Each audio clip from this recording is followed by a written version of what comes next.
Think of the Monopoly man. What's his iconic look? Top hat, moustache, and a monocle, right? But here's the kicker. He never actually wore one. That's the renowned Mandela Effect, a phenomenon where vast numbers of people share the same vivid yet utterly false memories. In this video, we'll delve into whether this is merely a quirk of our collective memory or something far stranger, perhaps even a ripple in the fabric of reality itself. The phenomenon itself is named after Nelson Mandela. Thousands of people worldwide were absolutely convinced he had died in prison back in the 1980s. Many even recalled detailed news reports of his passing, but in reality, Mandela was released from prison and didn't actually pass away until 2013. It was paranormal researcher Fiona Broome who, upon noticing this widespread collective false memory, coined the term Mandela Effect. Alright, let's dive into some of the most striking examples that will make you question your own reality. And we'll start with a true titan of pop culture, a phrase you're absolutely certain you know by heart. Imagine the climax of Star Wars, The Empire Strikes Back, an epic lightsaber battle. Luke Skywalker is reeling, having just lost his hand, and then Darth Vader prepares to reveal the terrible truth. What's the line he delivers? I'd wager you're hearing right now. Luke, I am your father. This quote has become legendary. It's been parodied, printed on t-shirts, and is an integral part of internet memes. It's so deeply ingrained in culture that it feels like an absolute truth. Now brace yourself. Darth Vader never actually said, Luke, I am your father. You can rewatch that scene right now. In the original, after Luke's accusations, Vader replies, No, I am your father. The name Luke simply isn't there at the start of the line. This example is a perfect introduction to the world of the Mandela Effect. How is it possible that almost all of humanity remembers a detail that doesn't exist in one of cinema's most famous scenes? It really makes you wonder, doesn't it? And that's just the beginning. Alright, let's step away from movies for a moment and talk about something you see nearly every day: iconic logos. Specifically, let's discuss the Ford Motor Company. Take a moment right now and picture their famous blue oval logo with that distinctive script. Really focus on it for a second. What do you see? Many people vividly recall one tiny detail, that fancy little curl on the top of the F, an elegant, slightly old-fashioned flourish, kind of like a little pig's tail. It feels so much like an integral part of the logo that its absence would be truly puzzling. But here's the kicker. That curl isn't actually there. And what's even crazier, it's never been there. At least not in the most recognisable and widely used version of the logo that's been around for decades.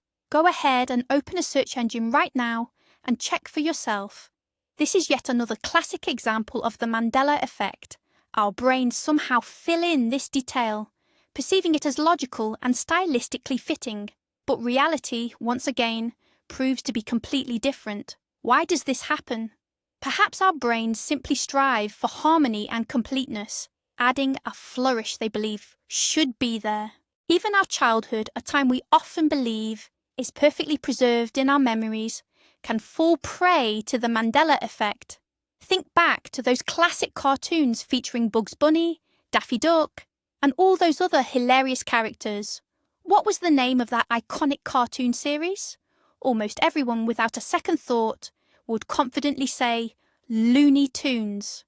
And that seems perfectly logical, doesn't it? After all, Toons is a natural abbreviation for cartoons. It all fits together perfectly. But alas, our logic, once again, leads us astray. The truth is, the correct title is actually Looney Tunes, spelled T-U-N-E-S, not T-O-O-N-S. Tunes means melodies or songs. This title was actually a parody of Disney's Silly Symphonies series. Back then, music played a crucial role in animation. But due to the similar sound and its apparent logic, the Toons spelling became firmly lodged in the collective memory of millions worldwide as the only correct version. It's a prime example of how our brains often favour a simpler, more intuitive explanation, even when it directly contradicts the facts. Let's take a break from all the entertainment talk and shift our focus to something almost everyone loves: sweets. Picture the popular Kit Kat chocolate bar. That bright red wrapper, the crispy wafers enrobed in chocolate. Now, really focus on the name itself. How do you remember it being spelled? I'm almost certain a distinct image appears in your mind. Kit, a hyphen, then cat. Kit Kat. It seems so natural, so undeniably correct, that you probably wouldn't even question it. We're used to seeing that hyphen. It separates the two short words, making the name feel more readable and balanced. But here's the kicker. If you walk into a store today and pick up that very same bar, you won't find a hyphen anywhere. And the truly astounding thing is, it was never there to begin with. The name has always been spelled as one word. Kit Kat. This is yet another powerful example of how our brains construct reality. Perhaps grammatical rules or simply the ingrained habit of seeing such words separated led millions to remember a detail that in reality never existed.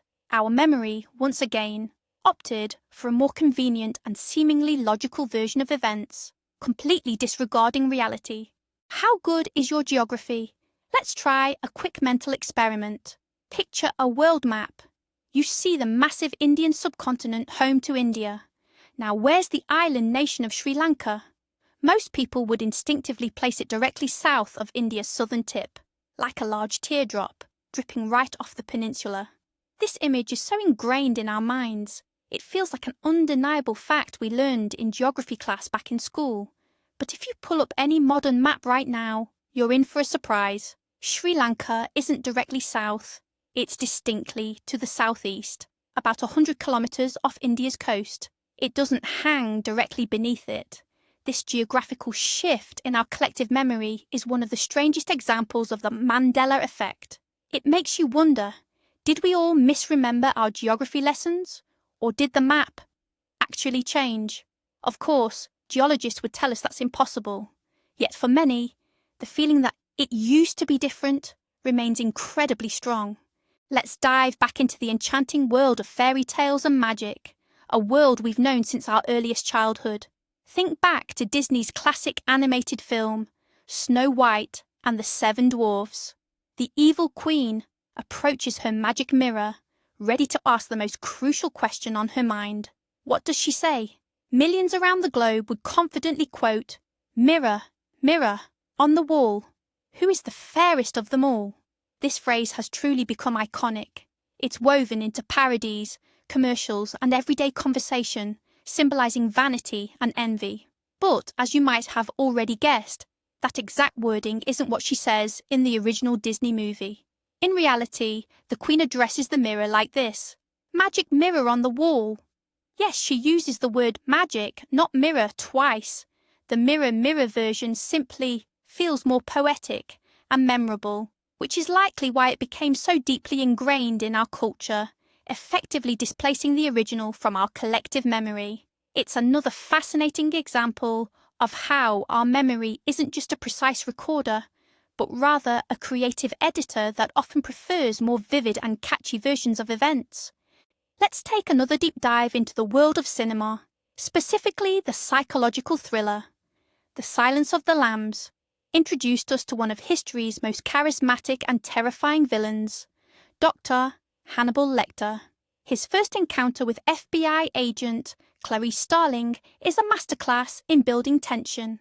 How does it begin?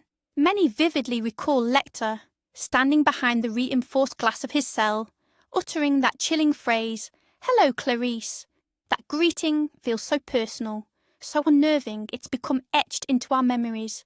It's an iconic line synonymous with the character, but if you rewatch that scene, you'll realise Hannibal Lecter never actually says, "Hello, Clarice." In fact, he doesn't greet her at all. Their initial exchange begins with him simply saying, "Good morning." That's it.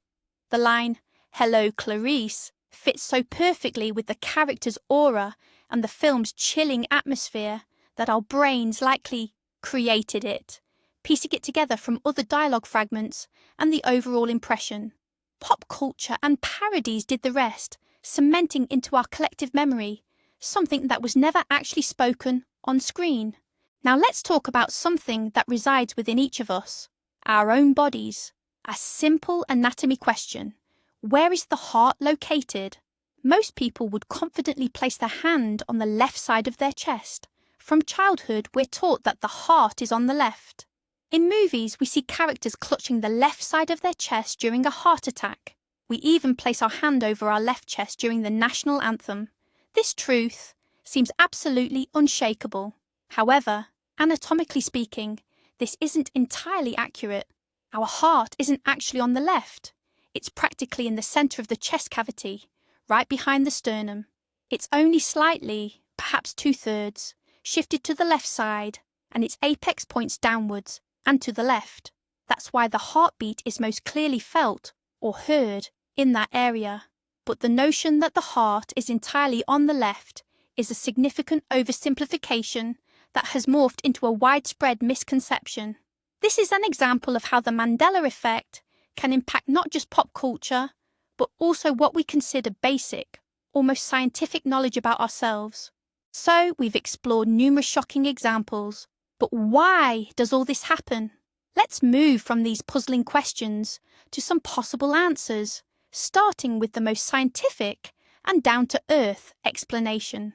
Psychologists call this phenomenon confabulation. While the word sounds complex, the underlying concept is quite simple. Our brain isn't a perfect video recorder, precisely capturing every event. Instead, our memory functions more like an active editor, constantly processing information. When our recollections have gaps or inconsistencies, our brain doesn't simply leave them blank. Instead, it actively fills in missing details, blends different memories, or even invents logical-seeming elements to create a coherent and consistent picture of the past. This process happens completely unconsciously. Our brain simply plugs these gaps with what it deems the most probable information. It's precisely why a phrase like "Luke, I am your father," might feel more correct to us. It's more dramatic and straightforward. Confabulation, then, isn't a deliberate lie, but rather a natural function of our memory. And it's this very process that often lies at the heart of many Mandela Effect occurrences. The second major scientific reason for this is the misinformation effect. Imagine you witnessed an event. Your memory captures it. But then, repeatedly, you hear from other people or read in the news a slightly skewed version of what happened. Eventually, this external, inaccurate information can gradually seep into your own memory and alter it. You'll genuinely start believing that that altered version is what you truly recall. In the internet age, this effect is amplified 1,000-fold. Memes, quotes, articles, and videos all contribute to an incredibly powerful, constant stream of information. If millions of people online repeat an incorrect quote from Star Wars, sooner or later your brain might just give in and adopt that popular version as the true one. The internet functions as a massive amplifier for collective delusions, turning a single person's small mistake into a false memory for millions. This isn't just a glitch in one individual's mind, but a chain reaction on a global scale. Another fascinating psychological phenomenon is called cryptomnesia. This term literally translates to hidden memory. Essentially, it's when you recall information but completely forget where you learned it. Your brain then processes this information not as something you heard or read, but as an original thought of your own, or a genuine memory. For instance, you might have watched not the original Star Wars movie, but one of the many parodies where a character famously utters the line, "Luke, I am your father." Years pass, and the source of that information, the parody, fades from your memory. The vivid phrase, however, remains, and your brain, unable to pinpoint its origin, mistakenly attributes it to the original film, which you've also seen. You become absolutely convinced that's exactly where you heard it. Cryptomnesia thus explains how fragments from various sources, be it books, parodies, or conversations, can merge in our minds into a single, yet false, recollection of a specific event, Another key factor we can't ignore is our brain's inherent drive for simplicity and pattern recognition. The brain is, in essence, quite lazy, constantly striving to conserve energy and take the path of least resistance when processing information. When faced with something new, it attempts to fit it into our existing patterns and stereotypes. Consider Looney Tunes, for example. The word tunes, as in melodies, in the cartoon's title often feels less intuitive to us than tunes, short for cartoons, because we automatically link the name to its content. Our brain processes cartoon and immediately selects the most appropriate pattern, tunes, overlooking the less obvious yet accurate, tunes. Similarly, it often inserts a hyphen into Kit Kat, because that makes the name align with our ingrained grammatical expectations. This cognitive simplification is a powerful mechanism that helps us navigate the world effectively, but it can sometimes mislead us, creating persistent false memories. Enough with the dry science. Let's dive into some theories that will send shivers down your spine. What if the Mandela Effect isn't just a glitch in our memory, but a glitch in reality itself? One of the most popular alternative theories is the concept of parallel universes, or the multiverse. According to this hypothesis, there are an infinite number of parallel realities, each subtly different from our own. In one universe, the Monopoly man has a monocle, and in another, he doesn't. In one, Darth Vader says, "Luke, I am your father," while in another, "It's no, I am your father." Proponents of this theory believe the Mandela Effect represents residual memories from people who have somehow shifted or jumped from one timeline into another. They remember the reality they lived in before, but now find themselves in our slightly altered one. While it might sound like science fiction, this idea captures the imagination and offers a surprisingly elegant explanation for why these memories feel so incredibly vivid. Moving on from the multiverse theory, let's explore a specific potential culprit behind all these strange occurrences. Some conspiracy theory enthusiasts point the finger at CERN and their Large Hadron Collider. This colossal particle accelerator was built to probe the fundamental laws of the universe. There, scientists smash particles together at near light speeds to recreate the conditions that existed immediately after the Big Bang. Now, according to this theory, the experiments at CERN are so immensely powerful that they could be affecting the very fabric of space-time itself. Proponents of this idea suggest that the scientists, perhaps unwittingly, might have damaged our timeline, created microscopic black holes, or even merged several parallel realities into a single one. As a result of this cosmic glitch, minor details of our shared history have supposedly shifted, yet the memory of the original reality persists in some individuals. Of course, physicists themselves dismiss such notions as complete absurdity. However, for many, the collider has become a potent symbol of dangerous games with matter, potentially leading to unforeseen consequences for our entire reality. What if the truth is both deceptively simple and profoundly complex? What if our entire reality is nothing more than an incredibly sophisticated computer simulation? This idea, known as the simulation hypothesis, suggests we're all living inside something akin to the Matrix, a construct created by a superintelligence or a future civilization. If that were the case, the Mandela Effect would suddenly have a remarkably simple and logical explanation. It's simply bugs, glitches, or perhaps even routine software updates within our simulation. Imagine the developers decided to implement a small change, perhaps removing a hyphen from Kit Kat or tweaking a line in an old movie. They roll out a patch, and with it, reality subtly shifts. But just like any complex program, sometimes artifacts or residual files are left behind in the system's memory, or in this case, in the memories of certain individuals. We are the users who've noticed that after the latest update, a desktop icon has subtly changed. This theory perfectly explains why these changes are often so minor and seemingly insignificant. They're simply tiny tweaks to the universe's underlying code. There's another intriguing theory that draws inspiration from classic science fiction. What if time travellers are behind all these shifts? Imagine someone from the future journeyed back in time and either by accident or design altered a seemingly minor detail.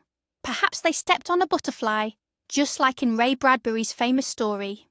This tiny change, according to the butterfly effect, could have triggered a chain reaction, rippling across the entire timeline like waves on water. These ripples would then manifest as the subtle alterations we see in our reality. A slightly different logo, a slightly altered movie quote, an island moved on a map. For the time traveller themselves, the change might have been imperceptible. But for us, it became the very source of the Mandela Effect. People who recall the old version are, in essence, remembering the original, unaltered timeline before it was tampered with from the future. This theory transforms us from mere observers into unwitting witnesses of an actual war for the past. However, let's pivot from these wild theories and return to the realm of psychology.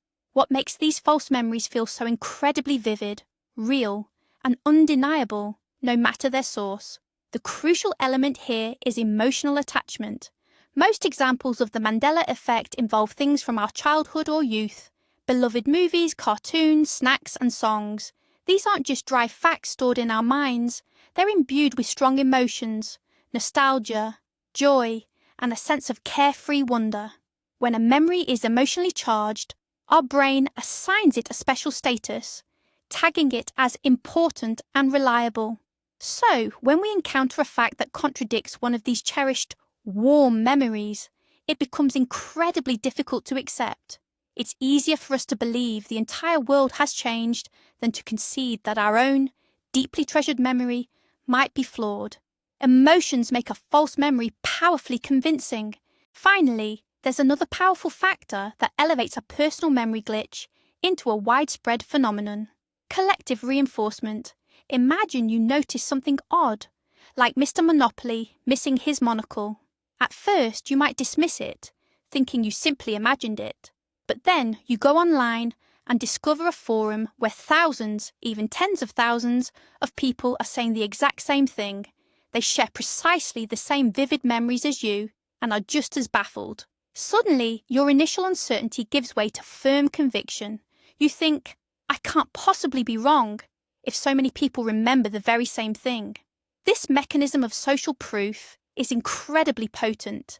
It solidifies your belief in your own memory and leads you to conclude that it's not your recollection that's faulty, but that reality itself has genuinely shifted.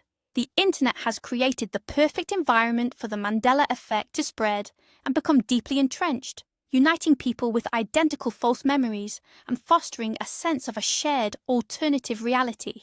Yet for all the captivating theories out there, skeptics and scientists highlight one crucial and irrefutable point: the complete absence of any physical evidence from a previous reality. If reality truly shifted, then remnants of that old world must have been left behind. Where's just one old Star Wars VHS tape with Vader uttering the iconic but incorrect, "Luke, I am your father"? Where's a single old Kit Kat wrapper with the hyphen? Where's an old atlas showing Sri Lanka positioned directly south of India? But none of it exists. Every single physical object, record, and document we possess aligns perfectly with our current reality. Conspiracy theorists counter by saying that a reality shift would also alter all artifacts, but that's an untestable assertion. For science, however, the lack of tangible evidence is the primary argument supporting the idea that the Mandela Effect occurs solely in our minds, not in the external world. The most profound twist in the Mandela Effect phenomenon isn't about parallel universes or alternate timelines. It's the stark realization of how fragile and unreliable our own memory truly is. We tend to trust our memory implicitly, viewing it as a faithful record of our lives. But in reality, our brain isn't a perfect hard drive. It's more like a master storyteller. It constantly edits, rewrites, and reinterprets the past to align with our current understanding of the world. So, when we encounter the Mandela Effect, we're not seeing a glitch in the matrix, but rather a malfunction in our own personal biocomputer. This insight can be far more unsettling than the idea of merging universes. It forces us to question not the reality outside, but the reality within ourselves. So, is it a glitch in the matrix, or just the quirks of collective memory? Science confidently attributes it to the intricate workings of our brain. Yet, the incredibly strong and convincing feeling that it used to be different persists, and until we have a time machine to verify, this debate is sure to continue. Thank you for watching until the end. If you found it intriguing to dive into the mysteries of our memory, please hit the like button and subscribe to the channel so you don't miss out on more enigmatic topics. What examples of the Mandela Effect have you personally encountered? Which one do you find the most inexplicable? Share your thoughts in the comments below. I'd love to read them.